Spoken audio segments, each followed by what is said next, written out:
to allow that to come through. Brilliant.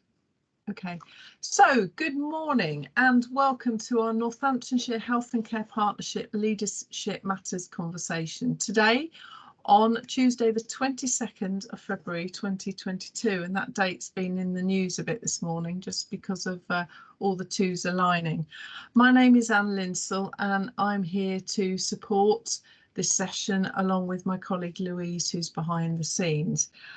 Just so you're aware, the session today is being recorded so that colleagues who aren't able to attend can watch on demand. If you have any questions for Michael as we go through, please put your comments either into the chat or you can use the raise your hand function. And at the end of Michael's session, we will be able to switch cameras on, so if you want to come on and ask Michael your question directly, that would be absolutely wonderful. For colleagues that are hard of hearing, you can turn on live captions within your own Teams environment, so that gives you live subtitles, and again, yeah, it's useful for everybody. So I'm really delighted to have Michael joining us today. In Northamptonshire Healthcare, we worked with Michael a good few years back now, didn't we? Pre-COVID, it seems a lifetime ago. So I'm delighted to have Michael join us. Michael is one of the leading sports psychologists in the country with over 30 years of experience, and as he calls, a lifetime of experiences and stories that I know are going to motivate and inspire us. So without further ado, welcome Michael. And thank you, and good morning to everyone. Just a couple of boundaries away in Northamptonshire. I'm in Berkshire, Oxfordshire border, neighbouring counties here in Lambourne. You may not know Lambourne, it's christened as Valley of the Racehorse. And in March 2020, as Anne says, it seems literally a lifetime ago. Maybe now better days await, but 2 years ago, it was a lifetime ago. And on that March morning, the head groundsman here, those were the initials he carved out of the gallops in the background. That's literally 600 yards from where I live. And on this extraordinary date of 22/2/22, I would like to try and, with your permission, to put a spring into your step, because it is that time of year. It may not feel like it the last 10 or 12 days. I will admit to cheating. I've been away working abroad, which I'll explain more of in a moment.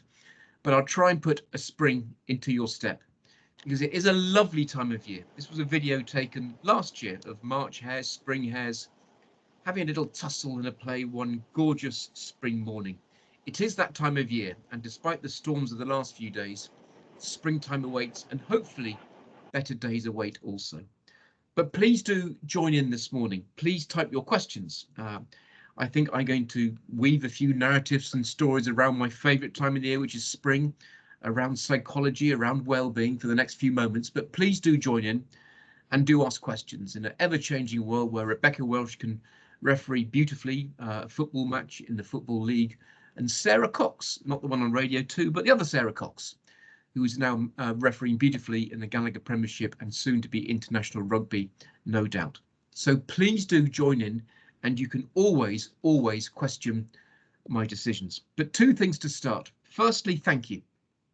A personal thanks to the work you've done, not just the last 2 years, but going back well before then and going way past the 22nd of February 2022. I always say this personally because I have a very ill brother who I very rarely see. I've seen him once in 2.5 years. He lives in care in Berkshire Hospital under your incredible care and attention. It's a very sad family situation, but how you look after him, I simply don't know, but you do. So thank you for all that you've done and all that you will continue to do, because I know that your workload is not going to ease up. And secondly, can I say well done, in the right way, I hope, because what you've all been through and what we've all been through is simply quite extraordinary. I don't think we've processed it yet because it's all been in the present, up until maybe now that we can live, hopefully, a better life. But for the last 2 years, and it's nearly that anniversary of March of last year, no one really has had any idea what has gone on behind your front door. Behind your front door should be a place of privacy. And I don't know how hard it's been, how stressful it's been, or how happy it's been. You might have enjoyed it, I don't know.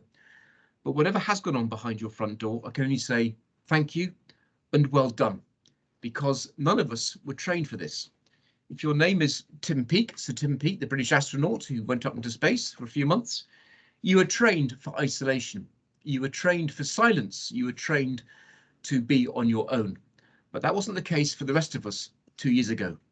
And he stated at the start of the pandemic, when he was interviewed on the radio on Desert Island Discs, a great reference point for learning.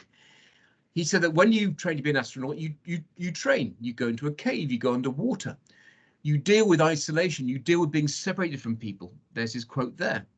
But then the quote at the end, he said in red, of course, everyone who's launched into a year, in fact 2, of various lockdowns with no preparation, no training, no guidance or advice as to what you can do to make your life easier. And somehow we hope we've all come through the other side. So again, thank you and well done. So therefore, to use a phrase from your health and care partnerships, have you got time to talk? I've noticed that has been one of your phrases used recently. And can I add one thing also? Have you got time, please, this morning, just for 35, 40 minutes or so, have you got time for a walk as well? Because if you do, please join me here where I live in the Lambourne Downs up in the Berkshire area for a walk with my young dog, 11-month-old Paisley. And this was a picture taken about 12 or 13 days ago. I hope you've got time for a walk and a talk. If you'd have joined me 364 days ago, you'd have been on a walk with this lovely fellow. His name was Shankly. And sadly, on February the 23rd of last year, he took his last walk. He'd had not missed a day's walking in 14 and a half years, but then after a good life, he decided that incorrectly that he went out for a little walk and he just didn't quite make it home. It was a wonderful ending to a wonderful life. And I swore at that point that I couldn't replace such a beloved animal as Shankly. But then foolishly, I went to see a friend's house after Shankly had died in my arms 10 days later. And of course, another puppy was found, but not before I went back to work at Brentford Football Club in the Premier League. We were in the Championship just then. I was rather crushed that I'd lost my old friend Shankly because we'd walked 40,000 miles together over the years. But when I went back to work, the players and staff presented me with a signed shirt representing his name and his age. And on that day, and still as it hangs proudly downstairs, as we put springs in our steps, nothing is more treasured than that shirt. And somehow they got it framed in COVID as well. It meant the world, it means the world. And I think in leadership, the small things really matter. The big things are great. We need money to fund our lives, to eat and to heat, no more so than this year with the rising costs. But the small things in leadership, when I was presented by my line manager and the captain with a signed shirt to cheer me up after losing my dog, it meant the world. 10 days later, I went to see a friend in Gloucestershire. I swore I'd never get another dog, but I didn't last very long. I lasted 10 days before a young little lurcher whippet called Paisley. If you follow Liverpool, Paisley followed Shankly. Paisley followed me into my life, and he's been having a wonderful time ever since. So I hope this morning you've got time to put a spring in your step and a time to walk and talk, because what I've learned as a practicing psychologist in sport and performance, and I've had the privilege and pleasure to work with other organisations, particularly the NHS for the past 2 years, we must always find time to talk, and we must always, hopefully, find time to walk as well. I didn't steal the idea, but a good colleague of ours who lives not a million miles from here when she was brought up was Claire Balding. I've known Claire since she was a student, gosh, quite a long time ago. A wonderful radio programme called Ramblings. Here she is with Kay Mellor. She just heads off with a guest for half a day, and they just talk and they walk and they discuss and they learn and they sort things out. And it's a wonderful example of best radio, but also best practice, just walking and talking. And that's what I do here in Lambourne with Paisley. Take it a stage further when that wonderful programme appeared in our screens with Bob Mortimer and Paul Woodhouse, 2 very funny men. And by the way, Bob Mortimer's book, And Away, the story of his life, is beautiful. I read it in a day recently because it was so funny. And they had their show, Gone Fishing, with Mortimer and Whitehouse. It's become a sensation because it's just 2 middle-aged men sitting down, having a meal, having a chat, having a reflection. And again, it seems to sort things out and it puts a spring in our step. And I was talking to Anne just beforehand about Andrew Cotter and his wonderful dogs, Olive and Mabel. The ridiculously good-looking Andrew Cotter and the voice to go with it from the borders in Scotland, just heading off, often as he does, now on tour with his two beloved Labradors, Olive and Mabel. There is simply nothing better than a walk and a talk, and I invite you to do that this morning. This is an email, or part of an email I received from one of the leaders in the NHS in March of 2021. I can leave you just to read the line or two if you wish. In March of last year, when I was living in a rented accommodation, when I was moving house at the time, in the second lockdown, the strict lockdown, I was asked to run a session online for some senior leaders within the NHS across the British Isles. I was a little bit nervous because they were very senior, and I thought, what can I talk to them about leadership? Because they knew everything, I thought, because they ran some of the largest trusts in the country. And I took them also on a virtual dog walk, not the same one as this morning, but off we went. And that was the email I got back from a colleague of yours. And she said she wanted to drop me a line to thank me for taking the time out. It was one of the most enjoyable and beneficial sessions. She said it felt like real food for the soul. She was from the northwest of England in Liverpool, and I spoke about Shankly, my old dog, because Shankly used to manage Liverpool. And she said my reference to Liverpool, her home city, made her nostalgic, and the following weekend with her dog she went back to Anfield Road, where she grew up, to walk around where my old family house was, and it brought back great memories. And then she said, sending me best wishes, and I hope you have many years of fun walking ahead with Paisley.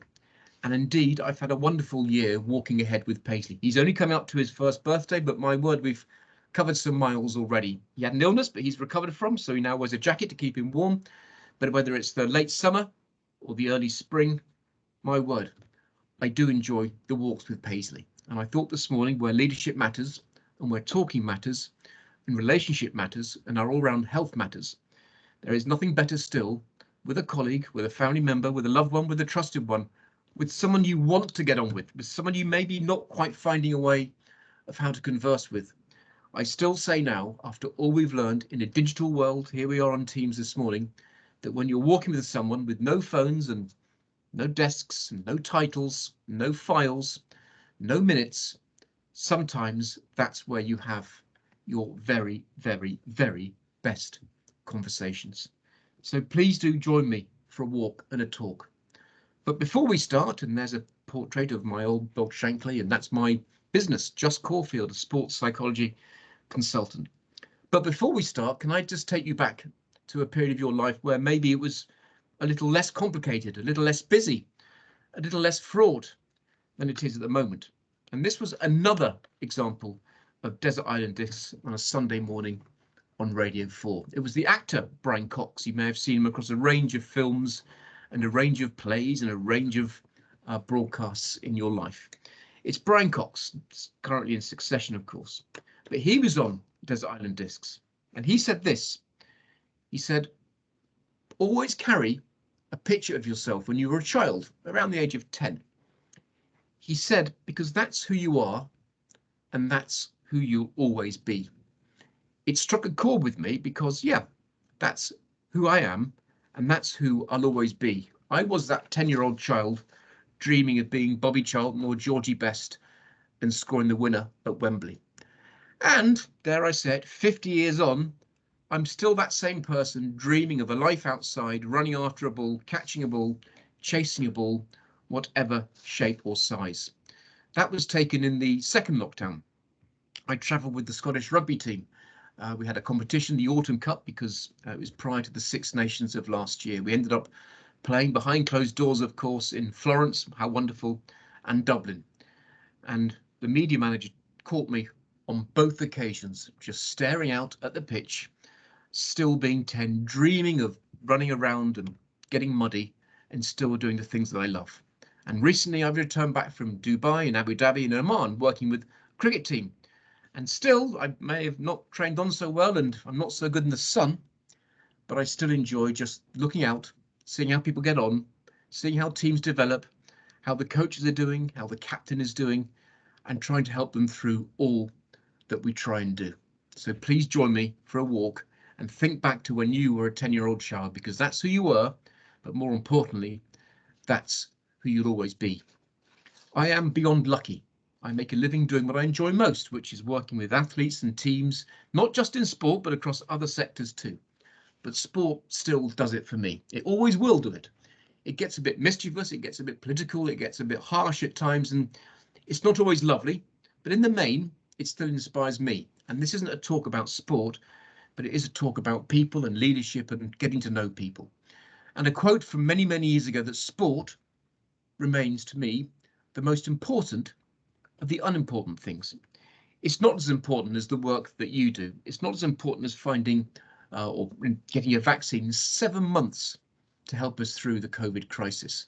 But away from the seriousness of life, it remains the most joyous to me of the most important of the unimportant things. And I work in football. You may loathe football. I can see why at times you probably do, but in the main, like most things, it's full of good people.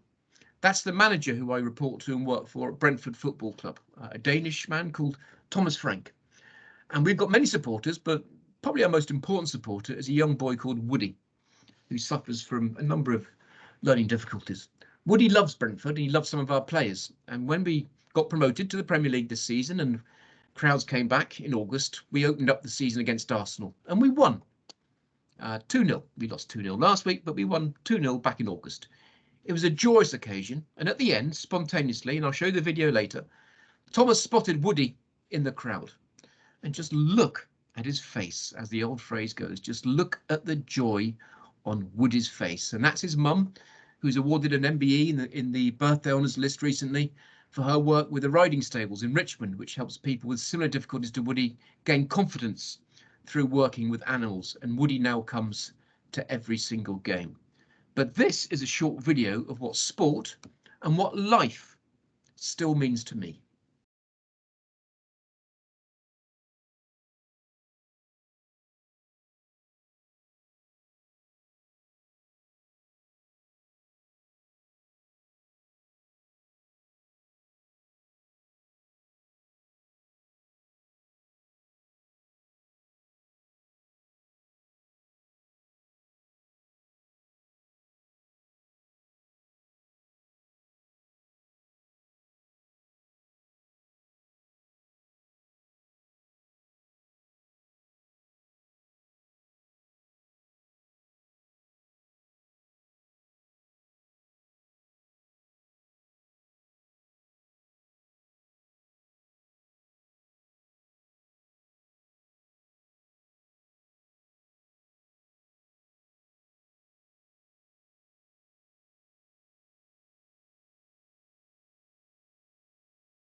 That's what it still means to me about hope, joy, optimism, the courage to speak out, the courage to ask for help, the emotion, the passion, the drama, the fun of being involved in something you enjoy.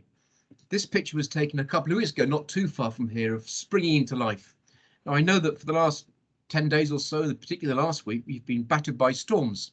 I returned overnight and I'm proud to say that I've got some lovely new garden furniture in my garden this morning. Sadly, it's not mine. It's blown over from 2 doors down. Mine's somewhere else down the road, and I'll go and retrieve it later on this morning because I've only just literally got back into the UK last night. But we are springing into life.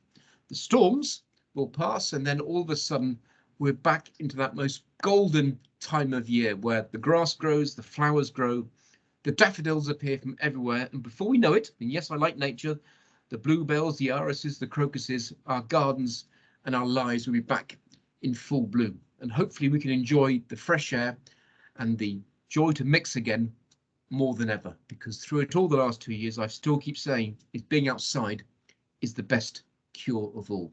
So please do spring into life. Briefly, my life in sport and around teams has been blessed with luck, real luck, to work with the likes of Gareth Southgate in his formative years as a leader, as he's now gone on to be a national leader of the political, I often say the Prime Minister of football, with Mike Phelan now at Man United, with Dean Smith at Norwich, Steve Bruce back in work, a fine man. And gosh, has he got some love for the NHS, as I learned in my years working with Steve Bruce and now also with Thomas Frank. And it's a tough industry sport, particularly football. It can be brutal, savage, fickle. But the one thing I want to point out to you this morning is that those 5 and others are unbelievably kind people. They're compassionate. They have to be tough and make decisions, and they have to look serious, and they get shouted at and the rest of it. But deep down, all of them are strong family men. They have a love for their family, their love for their communities in particular, and they want to do well and look out for people. Yes, they have big decisions to make, but all leaders also have big decisions to make. So please don't underestimate their kindness and their compassion, even if you see them grumpy and moody on a Saturday, Sunday, Monday or Tuesday. I've also been lucky to interview and work with other leaders too, from other walks of life. Lieutenant Colonel Lucy Giles at Sandhurst, Emma Hayes working on a podcast series with Emma, who is the manager of the women's Chelsea football team. And the 2 you might not recognise, top left, is a lady called Risa Steinberg. Risa Steinberg is a teacher of art and dance at a school in New York, the Juilliard School of Art and Dance in New York. And one interview I did with her in New York changed the way I looked at everything, including sport, when she told me that athletes are not performance tools for your own research. They're living, breathing, emotional human beings. On the bottom left is a colleague called Anna West, a very English name, but Anna is Swiss Danish. She lives in Switzerland, brought up in Denmark to Czech parents. She works with me at Brentford. She's our specialist in sleep, rest and recovery. She's a former nurse, a former sports scientist, and she has taught me so much about rest and recovery being the most vital tool of all. So I've been lucky to work with people across a range of sport and industries. And very briefly, for the last 2 years, you may have heard about them because we've all lived in them in different worlds, but mine was the sporting world. And I've just got back from my latest, but it wasn't a bubble. For 2 years, I lived in bubbles, leaving home 6 times, leaving the family and leaving the dogs to go and live in strange environments. The first one was the Scottish rugby team, where I spent 8 weeks in a very strict bubble. We really were separated from each other all of the days. We ate alone, we had our rooms cut off from everyone else. There was no team rooms. It was an extraordinary environment, but we got through. I took part in the very ever first sporting occasion when sport was allowed back in the summer of 2020 down at Southampton, when England played the team I work for, Ireland, my beloved Ireland. And literally, it was the strictest bubble I've still yet to be part of. And they were a test, because it stopped us doing the one thing we want to do, which is to talk and interact and sit with someone. We couldn't even have coffee together because the bubbles were so strictly regulated. And in the winter of last year, back in November, we were playing a tournament, the T20 World Cup in the Middle East. And I just wanted to show you 4 images, from that tournament. The top left was my 1:00 a.m. COVID test to make sure that after 8 days of quarantine, strict quarantine and isolation, food delivered to my door, 10-second gap, take the food and sit back in your room. I had the same meal for 21 days running, and certainly when I was in quarantine also. When you were allowed out, you ate alone. That's the captain sitting quietly at the table, texting home. But the one thing I wanted to show you was the corridor in the middle. That was the 6:15 shot. And every night at 6:15, when we were allowed out of the corridors at this point, I would take a picture of the corridor, and that was the scene every night at meal time. The players, normally gregarious and wanting to mix, you'd hear a knock on the door, you'd hear their room called, and you'd hear their menu. You'd see an arm come out, take the carrier bag, go back into their room, and then put the food, in my case, salmon, mash and peas every night. They would put that back outside the corridor. We lost the art of talking, walking, and communicating. And I hope we don't go back to that way of life, because on one occasion in the tour over Christmas, one of the players did test positive. He wasn't ill, thankfully, but he had to spend a few days in his hotel room. I asked him how he was getting on. That was the picture he sent back on day 3. I'd hate to think what day 10 looked like, because he wasn't allowed to even talk to someone. The food was left at his door, laundry wasn't done for a while, and that was his room, not very clean at that point. But better days await, and in that talk I stressed the importance of walking and talking, and also rest and recovery. On one day crossing the desert between Dubai and Abu Dhabi, as I always stress the importance of sleep to people, I took that lovely photo of the young men at the back of the bus having a little rest, and I took great pleasure in taking the selfie and showing them all fast asleep. I've just literally got back from Oman last night, where they're playing another competition, not in a bubble. There were some restrictions, but it wasn't a bubble. And it was hot, and I was out of body clock time, and they waited and they waited and they waited, but they got me on the way back from training last week. The glee in their faces to catch me fast asleep, having umpired them for 3 hours, and they enjoyed that moment, as did I. They're actually playing again this morning. So I've done the bubbles, I've done the travel. It's hot, it was lovely, and it was good to get away. But nothing beats walking and talking and communicating and still sleeping. And just to sum up that part of the last 2 years, this was a text I got from one of the players on that team. And he said at the end of the last competition, he goes, I'm almost embarrassed to say how happy I was to get home away from the bubble. We got knocked out of a world competition. He said they aren't good for your mental state at all, but hopefully we are through with them now. I put this presentation together during the last 2 weeks, and I didn't know that when I flew back into the country late last night that the restrictions in the main are being lifted in England in the next few days. Now, of course, we must be careful and cautious. Of course we will. But I hope also that we are through with that particular phase of our life, because it stops us walking and it stops us talking and it stops us being together. So I wish to try and, as I bring this together now, to make a couple of key points about walking and talking and looking out for each other as we move back into hopefully a better way of life. This is a beautiful young man called Ledley King. Ledley was captain of Tottenham Hotspur and played for England. He was a brilliant, brilliant player. Here he is scoring a goal at White Hart Lane. However, Ledley had a very bad knee, and it got worse and worse and worse during his career. And in the end, it stopped him from playing, and he had to retire prematurely, sadly. But every morning when he arrived at the training ground in Essex, he was asked one question and one question only. Everyone would say, "Morning, Ledley, how's your knee?" Because if Ledley played, there's a much better chance of the team winning. He was that good. Every morning, he's a footballer. He'd park his car, he'd walk across to the training ground, and everyone would say, "Morning, Ledley, how's your knee?" Not anything else, just "Morning, Ledley, how's your knee?" And then one morning, someone stopped him and said, "Ledley, how are you?" And he stopped. He went, "Sorry?" And "Ledley, how are you doing?" He said, "No one ever asked me that anymore. They just asked me how my knee is," as if he was defined by his knee. And that might be a slight analogy for the last 2 years, because we've all been nervous about health and the way we've been living our lives. So I think from now on, I'm going to use the Ledley King approach, because when you do stop with someone, I work a lot with Scandinavian people, when you ask them how they are, they expect a 5-minute conversation. And is 5 minutes too much to take when you're worried about someone's health? So Ledley, how are you? And the same goes to you all this morning. How are you? Because as I mentioned earlier, when I learned from Risa Steinberg, whether they are practitioners, nurses, doctors, researchers, whether they work in any walk of life, looking after people, that every person I meet, I must treat them properly, with respect as an individual. Because this was the line that Risa Steinberg delivered at a conference in New York I was chairing. She was sitting with people from the NFL and baseball and basketball and ice hockey. And they were all men, and they were showing off about their wealth and their power and their coaching skills. They were showing off, as men can want to do when they're in each other's company. And Risa, who stands at less than 5 feet, looked at these 5 individuals as they talked about their budget and their ambitions and their trophies. And at the end of it, she said, "Gentlemen, I wouldn't enjoy playing for you. And she cut the room silent.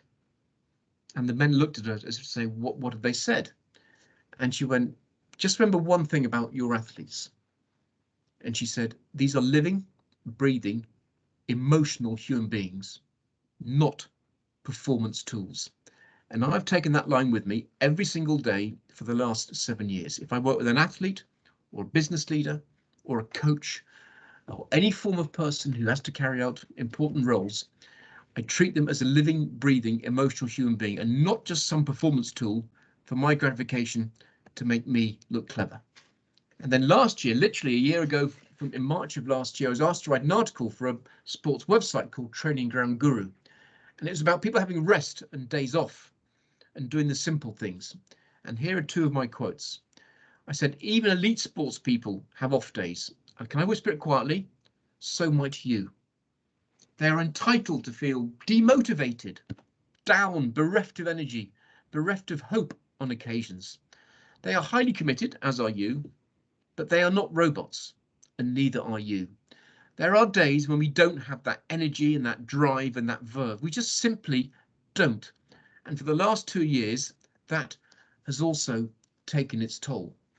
This was a picture someone took of me 3 years ago with a young cricketer who's recently stopped playing cricket because it wasn't for him. It brought him too much stress. But I will say again, whisper it quietly, but we are not built to seize every moment of every day. Not every day is a carpe diem day. There's some days we can barely get out of our pajamas. We're quite normal, and anyone we work with or lead, they are living, breathing, emotional human beings and not performance tools. I'll begin to wind down now in the next 10 or 15 minutes. And back in the autumn of 2020, I was invited to work with the Scottish team, rugby team, up in Edinburgh for an 8-week competition. We lived in a pretty strict bubble. The players were unbelievably complicit around social distancing, around mask wearing. We had a small group of players and staff. We sat in a theatre every morning, the size of the Albert Hall, about 10 yards apart. And we didn't have one COVID case in the 8 weeks in a bubble. But at the start of it, the coach got us together and he said, the one thing that will get us through this is talking. He goes, that will be our competitive advantage. And I believe it was, and we all got on well. There wasn't a single cross word in a very strict bubble for 8 weeks. And talking and walking, now that we can, I think will be our competitive advantage across all walks of life. Can I take you back to those wonderful days of pre-COVID? As Anne said, it feels like a lifetime ago. This was May 2019. I remember it well because it was my sister's birthday the following day. And at 10 o'clock one evening, there was a programme on BBC Two, and it was called A Right Royal Team Talk with the Duke of Cambridge, filmed at Cambridge United. And if you don't follow sport, I'll briefly give you the cast list from left to right. Gareth Southgate, the current England team manager. Jermaine Genius, formerly of Spurs and now pundit, match of the day, etc. The Duke of Cambridge. Peter Crouch, obviously known as Crouchy, and now become quite a player in the media world with his views of life, not just football. Danny Rose, still playing football, but had some very dark times of depression during his career, growing up in Yorkshire. Thierry Henry, the wonderful Arsenal and France player, now also coaching and also doing punditry. And Dan Walker, now I believe hosting the news in the morning on BBC One. And it was called A Right Royal Team Talk. It only lasted half an hour, but the impact was huge. I'm very fortunate that I know the gentleman on the left, Gareth Southgate, because I worked with him for many years when he was a young coach and leader at Middlesbrough, and we remain, I hope, I know, good friends to this day. I texted him that night to say, my word, Gareth, what a wonderful programme. He didn't respond straight away. Then he did and said, I've been too busy, Michael. My phone has literally exploded with messages from coaches, from managers, from leaders, from players, saying that programme at 10:30 on a Tuesday night bizarrely did more good than anything else he'd done in his career as a player and then as a leader. And he'd been to the semi-final of the World Cup at this point. And this is a clip from that programme, just 60 seconds, reflecting on when he lost his job, his first job in leadership at Middlesbrough in 2009. I remember it well because we were all laid off or sacked at the same period. And this is Gareth reflecting on what happened to him in the ensuing months. I lost my job as a coach And I remember that sense of hopelessness, because I've got to go home and tell my kids, oh, I've lost my job. You know, and people actually shout about it on the terraces. Oh, you're getting sacked in the morning. Big joke. Yeah, I am actually. Yeah. And I've got to go home and I'm a failure. Yeah. And I had to find a community. I used to go to the local gym and I was having cups of tea with all the old boys there, because all of a sudden they were people I could talk to and have a chat with, and I had a bit of a routine and I was at least keeping fit and keeping my... But people, that will be a big jump for anybody in their life if they lose their job. You feel helpless and you've got to go and tell your family, and people will need money to pay their bills, and that's, you know, that stress and that on top of that feeling of actually I've got no routine in my life and I'm not connecting with people. A routine in my life and not connecting with people. That's what everyone went through for the past 2 years. His organisation laid off 174 people.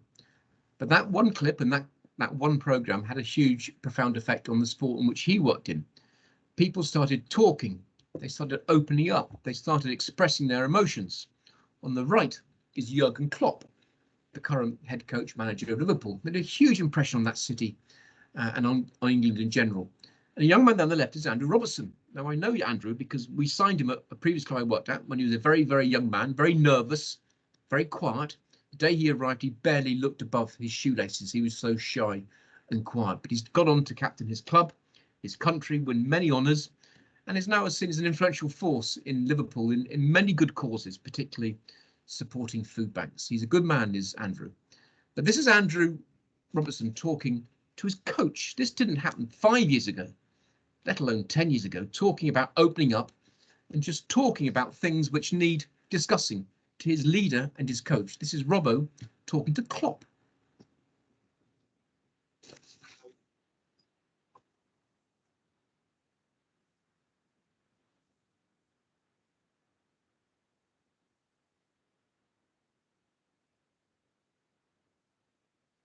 No sound on that, Andrew. Michael, sorry. No sound? No. Ah, I think you lost that bit of sound. Hopefully it's back. It was a quick clip of Andrew Robertson talking about how he's learnt to express his opinions, his views, his emotions without fear of comeback. And to finish off this little section, this is when it got even more extraordinary, because as a result of that programme, on the left is the Duke of Cambridge, pre-COVID, at Kensington Palace in London, having a pint and an Indian takeaway with Peter Crouchy, and his production team from his podcast. This was before COVID. And they sat down, they talked and talked and talked, but also they listened. Now, Peter Crouch has gone on to have a great career in the media. He's got a wonderful family and having a wonderful life, and he puts a lot back into the sport also. But he'd never expressed his emotions either, Crouchy. But then he did, and he opened up to a lot of people, and this is the joy of talking, but also realizing that when you're really listened to, the effect that can have also. So put this into context, a normal lad from London, eventually Essex, Peter Crouch, after a good playing career, ends up having a takeaway with the Duke of Cambridge in Kensington Palace. And this is what happened next. You must have met so many players and... Yeah, no, I've met a lot of players. I have to say, it was very interesting. Some of the changing rooms, meeting the teams, how different sports, different teams behave in a changing room. It's really interesting. I mean, whenever I go in an England team dressing room, there does always feel a lot more pressure. Like you can feel it. I don't know what it is, but you do notice that guys find it a bit more difficult to relax. We talk about physical fitness. We all want to go to the gym, stay fit. We never really talk about mental fitness. And it's the kind of same thing that we all have mental health. We all need to stay mentally fit, and no more so than professional athletes who, under special circumstances when you're playing for England under huge pressure, you've got to have your head razor sharp, as well as your feet, your legs, all that. It's an interesting area with this podcast, because I think we could all say that we've all received messages from people, and we do quite regularly, that this podcast, which we'd like to think is a bit of a laugh, and we get up to some really stupid stuff and some amazing stuff, and today is ridiculous but also weird and bit stupid in some ways as well, like how the hell we ended up here. But what I love about it so much is it if this podcast has been a bit of a light relief to you listening at the moment, we just wanted to take a little bit of time to kind of discuss that and talk about that, which is the whole point of all of this. When we did the chat in the changing room, that was I went into that thinking I'm going to listen to people's stories and hopefully play a part in some way. But I went into it and for some reason I felt like opening up, and I haven't opened up like ever. Not even to my family. So just in that environment where we were talking about our feelings and things, I got into a place where I felt like I could share things, and I really genuinely, I'm just saying it, I genuinely felt so much better after. I was like, oh my God, I got that off my chest a little bit. I masked that to everyone, because I'm in the environment where it's such a male orientated then, and any weakness shown is an excuse not to make it. So when I started talking about it and I opened up, I did feel so much better, and that was just through talking. Just through talking. Please can I add in the walk to put a spring in our steps. This is a true story, and I'm coming to the end now of, again, my old hound Shankly. He used to come to Brentford with me. And one day at Brentford, we had a very young player. He arrived from another club and he became a very good player. So much so that he went to join another club. He eventually ended up playing and being selected for the England teams. And when he went up to St. George's Park for the first time, he was a very nervous young man. He was a very shy, quiet young man from a tough background. He arrived at St. George's Park. And when he arrived, the manager greeted him, Gareth Southgate, and went, "Morning." He said, "Morning, boss. How are you?" "Oh, good, boss. Strong, boss." "Oh, well, yeah, boss, never stronger." And it was going nowhere. And eventually Gareth turned to him and said, "Have you been any walks with Mike and Shankly at Brentford?" And eventually the player said, "Yeah, actually I have." He smiled and said, "I love those chats." And so do all the players. And that was it. A relationship then got going. These are two text messages or thoughts I've received from players. This was at our old ground. This is a young man who would never ever ask for help. He said, "I'm interested in Mike in some sort of counselling. I'd really like to change my mindset for a lot of things. Could you point me in the right direction? Or do you know anybody that I could use, please?" So I did. And we still got on, and he's still with us, and we still talk, and I met his mum and dad, and it's going pretty well. And that was just having the courage, having watched that programme, I showed him that clip, to finally open up. And this is a current player also, overseas player, but look at his English. He said, "Mike, our chats are always a pleasure when we have our small talks. Let's keep having them. Let's keep being honest, and let's bring our opinions." And that is 2 sentences I will also keep with me. We got promoted last year. One of our players, Henrik Delsgaard, holding his arms out there, played in the final at Wembley. He was wonderful. He was man of the match almost. He was leaving the club the following week. But before the final, I didn't know he was doing this, the press conference took place on Zoom. And they spoke about this sports psychologist at Brentford and how we used to play games of Big Yenga and go for walks with the dog just to calm everyone down.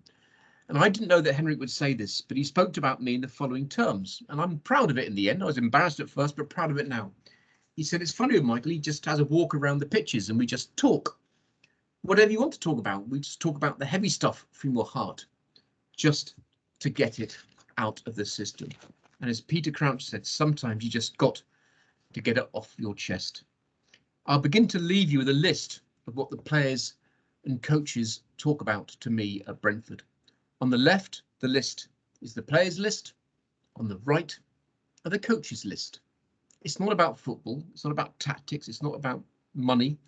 It's about everyday feelings and concerns and worries that we all have. And that's what they talked about when we went for a walk and we went for a talk with Shankly. The list is long and varied, and recently it's even been updated for other issues also, as players want to return home because they've missed their families for the last 2 years when playing overseas. Again, before COVID wreaked havoc, I had the pleasure of working for half a season with the team local to you, Northampton Saints, a really good group of people under a wonderful coach, Chris Boyd. You may go and watch them now and again at Franklin's Gardens. That was a message I got from one of the players on my first week in camp. And he said, "Mike, thanks for the walk. It was good. Good to get the first one done. Just a walk and a talk with the dog. He dived in the lake. He was so hot." And he goes, "I'll make a habit of it now." And that's the list that the Saints players wanted to talk about. Nothing about rugby, nothing about lineouts, nothing about scrums, nothing about trophies, just about how to get through life and the daily challenges. So there we are. That's what sport still means to me. It brings the most magical moments. Walking, talking, making friends, understanding people. That moment with Thomas and Woody was quite exceptional. But can I take it a stage further as I begin to leave you now? Woody's been with us for a while. He doesn't like to miss many games. And when we won at Wembley last year to get promoted, which is proving a real challenge this year, we gave Woody one of the balls from the warm-up and he was thrilled. And Thomas, Frank, the manager, made a point of going across to see him.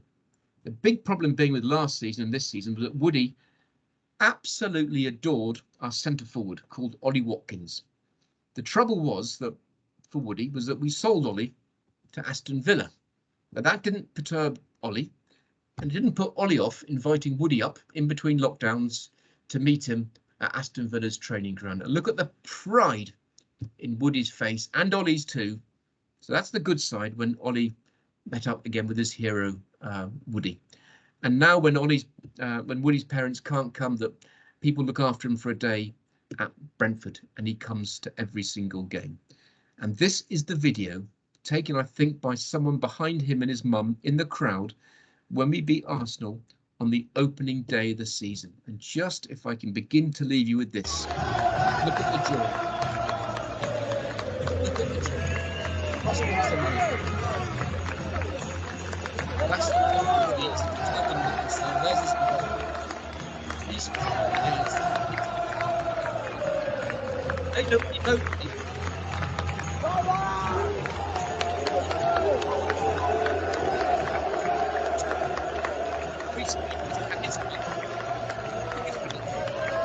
That's not wrong.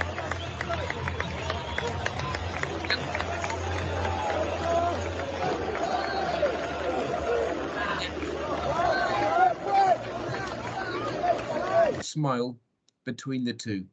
You can still get those magic moments in life. And then a few weeks ago, I was stopped at the football club by the club secretary. She tapped me on the shoulder and said, "Michael, you've got a minute?" And I thought I was in trouble. She goes, "No, I've got something for you." She went back to her office, brought out a little pouch, and with it was a medal made up from the final at Wembley. Every member of staff who weren't there on the day, who couldn't be there because of COVID, were given a medal. It hangs proudly with Shankly's collar on his anniversary because nothing could have brought me more pleasure. And finally, as we spring into life, as Gareth Southgate told me when I first started working with him, he said, "Michael, always manage your energy because it's a long old season." I don't know how you've managed to guide us through the last 2 years, but you have. I also probably know your season's just beginning again because you've got so much work to do. So I hope you also can manage your energy. And that was the most recent email I got from the lovely lady, a leader at the NHS, who now writes to me almost like a pen pal. Remember those pen pals, and we exchanged thoughts and messages. And she now says that now, with her senior team, they've adopted the concept of taking colleagues for a walk to talk things through. They found a route at the back of the hospital, sadly no dog, and they now conduct their meetings one-on-one with their team, not with a desk, just walking around in the somewhere she found it, weather permitting. And that's what it's done. So I really hope that this morning, which was a real challenge to me because I know how hard you work, I hope that has put a spring in your step as we leave the storms of COVID behind, hopefully, and the storms of Dudley and Eunice and everything we're getting through for the past few days. And I hope that has put a spring in your step. So Anne, thank you for having me on the 22nd of the 2nd, on the 22nd year of the century. It's been a pleasure to see you again and talk to you. And I hope that somehow from Lambourne put a spring in your step. And Anne, thank you very much for the chance. Thank you, Michael, so much. And I feel like you, I feel like I've been on a real journey with I feel like I've been on a walk with you and Shankly and Paisley as well. So I'm just going to ask you actually, Michael, if you can just stop sharing your screen, because very disconcerted. I'm seeing double me, which is never a good. That's it. Perfect. Thank you. So I'm going to ask colleagues. Cool. I'm going to ask colleagues if anybody's got any questions for Michael, if they want to raise your hand, and we can switch on cameras and mics so I can see Krishni's raised a hand. So Louise, if you can do the necessary to enable Krishni to come on to camera. Here she is. Michael, I could not resist joining you again. I don't know if you remember that I'm the massive, passionate Liverpool supporter. So when I saw that you were speaking again, I thought, well, he might mention Liverpool, and that will kind of make my day anyway. Because you know, I know not everybody experiences it, but sport I find very. Actually really good for my well-being. I really enjoy going to a football match and love watching, and I find it a great release. So it's lovely to hear you speak again and seeing the videos and enjoying the stories, a lot of which I've seen, like the Brentford example, I think was really striking. The thing that I wanted to ask Michael was just about it's football related, but I think we can translate it into our lives. Clearly, you know, football clubs and other sports, you know, elite sports, athletes, etc., can sometimes go through a decline in their performance. Brentford currently a bit in the league. And I'm just really interested in the sports psychology element of how do you get yourself, how do you keep, when your kind of results are not going your way, things are not happening the way that you would like, how do you encourage people to keep focused on the positive? How do you keep believing? Because it would be easy to think that, you know, for all of us, that it's actually tempting to say, oh, I can't do this anymore. So I just wondered if you could reflect on that for us. I've spent 10 days reflecting on it. And I do remember you from the conference because we discussed the singing and the community, because I think sport and music and performance and park runs, they bring us together. They bring us together. And I've got underneath this computer and my little stand I've created here to make the computer the right height for this morning. I've got my notes when I go back to work this week with the team. So I've had 10 days away from them, which has done me good. And I think that we're always faced now with a choice. It's whether frightened of something and we run away from it, or we move towards it, which is the challenge. And I've put on my notes for tomorrow the final push, because we can't win an argument at the moment. And so confidence, you lose confidence. And confidence is I call confidence, Christian, the guardian angel of performance. It looks after us in all walks of life, be it in medicine, be it in science, be it in leadership, be it in anything we do. And you can lose confidence like you can lose your car keys or your phone. And the two words I have are, you have to support people, but you have to challenge them also, because we are quite simple things. We have not evolved that much, and we do have these very basic fight and flight tendencies. And I think we have to walk towards the flame rather than away from it, because we tend to want to run because it's easier. But I think if we embrace it and we look forward to it, because my word I will stress, at least we're doing it, because others would pray and long to be in our shoes, and we have to have faith in what we're doing, and we must trust the process, and the process normally gets the right outcome. But I also know, and this is very probably not correct for me to say in many ways in my profession, but life at times is unspeakably unfair. And if you can cope with the unfairness of life and sometimes the injustice of life, and I watched that 4-part documentary on Anne Williams from Liverpool at the start of the new year, if you can cope with that, you'll cope with most things. And I hope that my experience, having been around that wheel a few times, will help them and others when it's getting a little bit edgy, because you have to trust the process. And I use what I try to use the pilot mindset. I listened to a fascinating podcast when traveling recently about the mindset of a pilot, and they're very calm and they literally never ever panic. And I think now in life we've got quite reactionary and quite shouty, and my job is not to be reactionary and shouty. As I heard Chris Whitty say last night, he's trained not to be too confident, and he's trained not to be too anxious. And by the way, Professor Chris Whitty, I'm stealing that line as well. So that's my, gosh, that's too long an answer, but that is my answer. Thank you. Thank you. Thank you very much, Michael. Thank you, Michael. And I was just minded of your pilot analogy on Friday, when I think it was Big Jet TV was live streaming the big planes coming into Heathrow. And oh my goodness, how calm must those those crew must have been in that experience. So the question came in from Nicola, and I've lost it now. How do you deal with mood hoovers?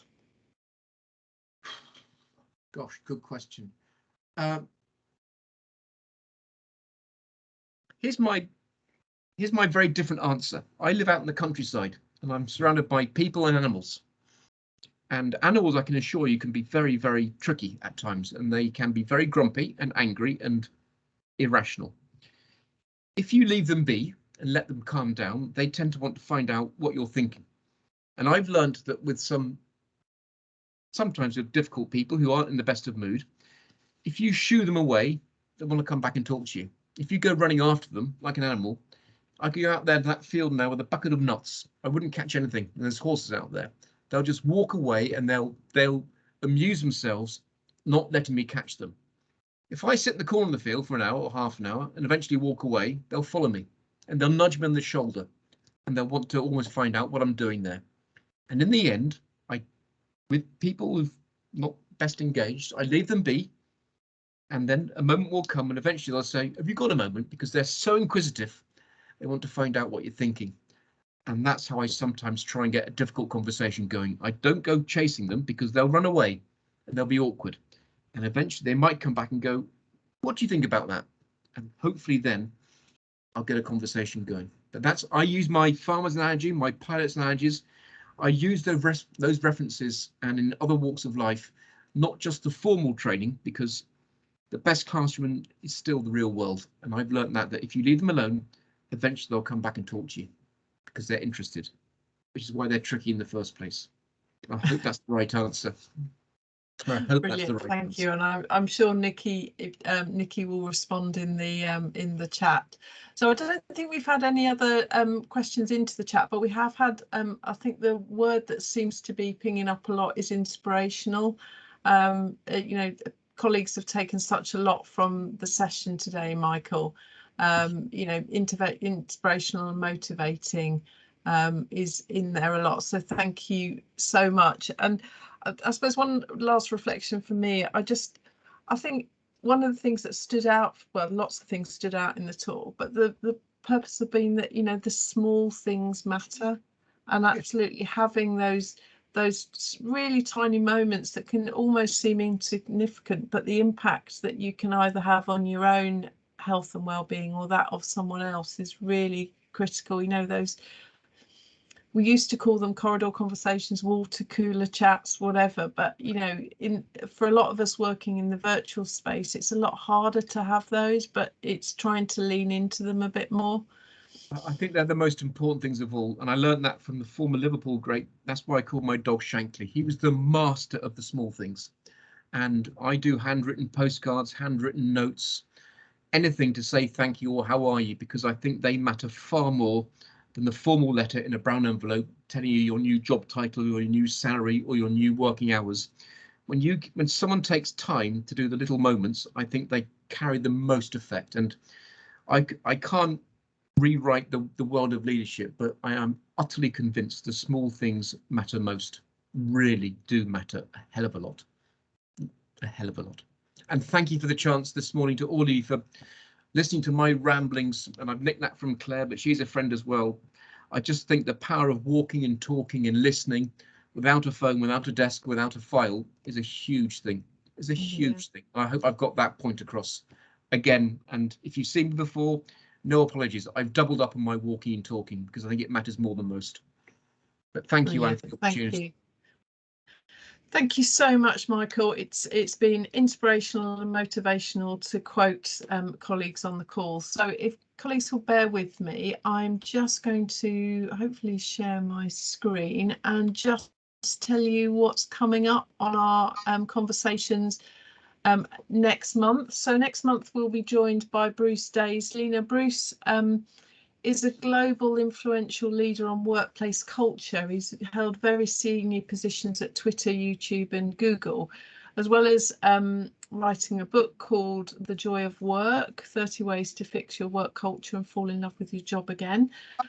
He's also hosts the Eat, Sleep, Work, Repeat podcast, which I have listened to, and it, you know, that eat, sleep, work, repeat has felt very real over the last 2 years, when, you know, with lockdowns and everything. And my colleague Louise has just put the link to book this into the chat. The following month, we're going to be joined by Robbie Anderson, and Robbie is has, you know, like Michael, has not only worked with Olympic and professional athletes, he's also part of the chimp management team.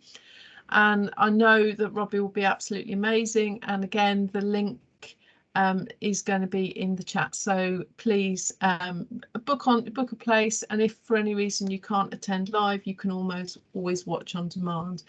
But finally, thank you again, Michael, for joining us today, and thank all of the colleagues on the call for the work that you do across our county in supporting health and social care. And, you know, nearly 2 years through the pandemic, it doesn't feel like it's getting any easier. So looking after ourselves means that we can better look after our colleagues and the people in the county that we serve. But thank you very much, and enjoy the rest of your Tuesday the 22nd. Okay, thank you. Gosh.